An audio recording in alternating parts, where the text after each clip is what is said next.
YouTube channel parrot Dipankar में बहुत बहुत स्वागत। और आज 1 जनवरी 2019 और पैरट दीपंकर का यूट्यूब फैमिली के तरफ से मैं दीपंकर मेरा सारा व्यूअर सब्सक्राइबर्स को ये विश करता हूँ कि very happy and prosperous new year. इस नए साल में आप सभी बहुत अच्छे से रहिए और आपका बाढ़ भी सबका सारे बाढ़ लवर पेड़ लवर के सारे पेड़ अच्छे से रहे और पूरा साल आप सभी का बहुत अच्छा गुजरे।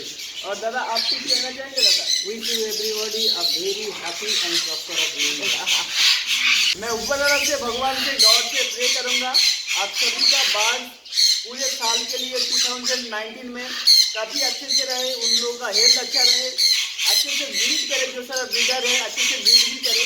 और अब सबसे मेरा ये रिक्वेस्ट है कि आप सब मिलकर मेरे लिए भी थोड़ा विश कर दीजिएगा कि मेरा ये बर्ड फार्म सारा बर्ड अच्छे से रहे, अच्छे से ब्रीड करे।